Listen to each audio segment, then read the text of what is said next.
Olá, pessoal. Essa é a nossa terceira aula de Geografia Política.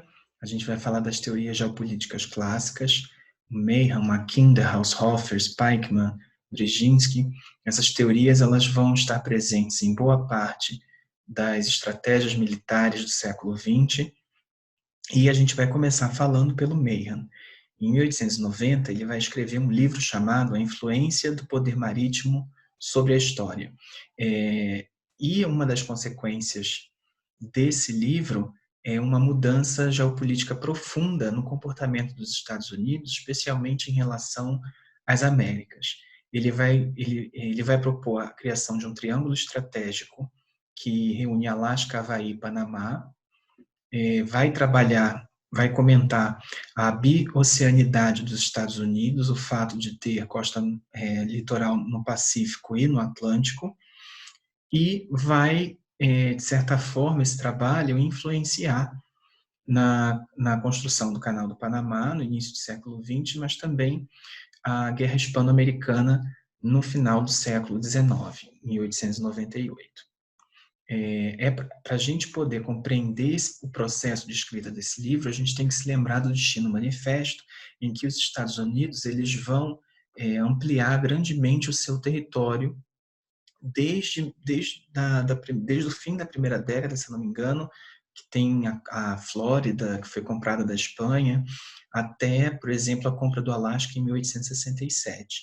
Essa conquista territorial, ela vai abarcar boa parte também do extremo norte do então México, tá? Boa parte do que é hoje o sudeste dos Estados Unidos, Califórnia, o próprio Texas, que foi parte dos estados do México, desculpa, boa parte desse território ele pertenceu à América Espanhola durante muito tempo, tá? Então a gente tem que lembrar que essa expansão ou foi por meio de guerras ou foi por meio de compra, tá? Iniciando, lembrando da Flórida e finalizando com a compra do Texas em 1867. Tem a anexação do Havaí também, por conta da Guerra Hispano-Americana.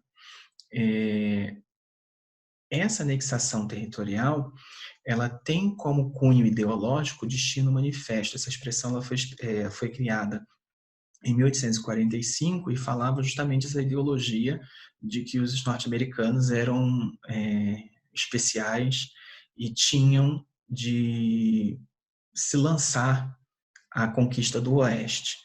Tá?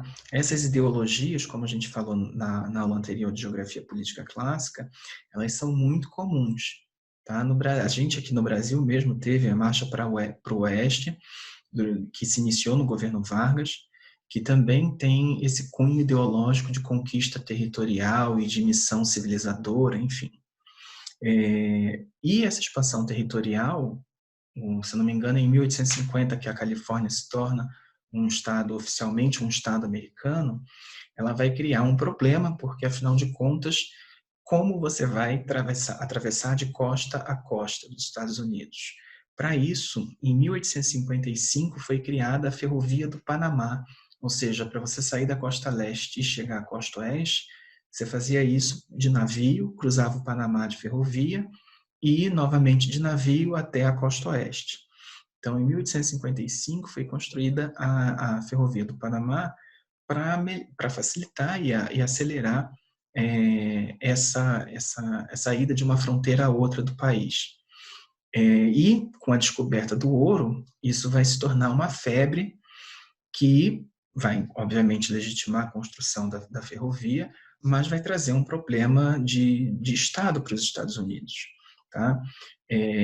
A corrida do ouro vai aumentar bastante a busca, a procura pela costa oeste. E só em 1869, se eu não me engano, é que vai haver a construção da ferrovia transcontinental. Isso é muito importante, porque com a ferrovia transcontinental passa a haver uma conexão territorial que até então não existia. Se a gente pensar que, por exemplo, ainda hoje o território brasileiro, que também é bastante grande, ele não tem essa conectividade de ponta a ponta, tá? E isso é algo importante para a gestão do território, para a logística, enfim.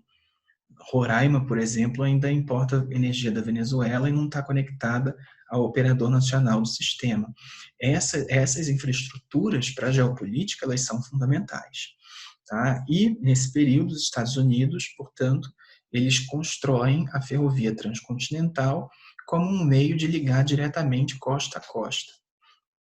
Ao longo desse processo de expansão da ocupação territorial norte-americana, os Estados Unidos vão tomar consciência da necessidade de investir na marinha, no poder marítimo.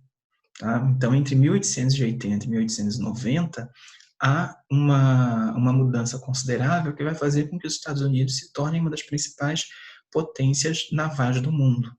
Tá? E isso vai atingir o ícone máximo desse poderio militar norte-americano é a ingerência dos Estados Unidos sobre o Panamá e sobre a América Central. Tá? A guerra hispano-americana vai fazer com que os Estados Unidos tomem controle de Cuba, de Porto Rico, das Filipinas e de outros territórios no Pacífico. E isso vai ampliar, de fato, o poder estratégico dos Estados Unidos na bioceanidade, tanto em relação ao Oceano Atlântico quanto ao Oceano Pacífico. Tá?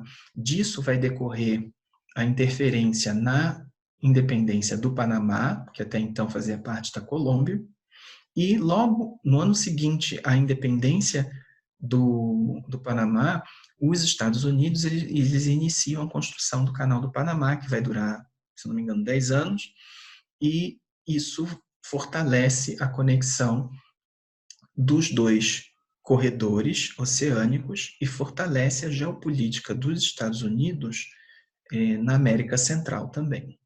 Ok? Até o próximo vídeo que a gente vai trabalhar o Mackinder. Um abraço.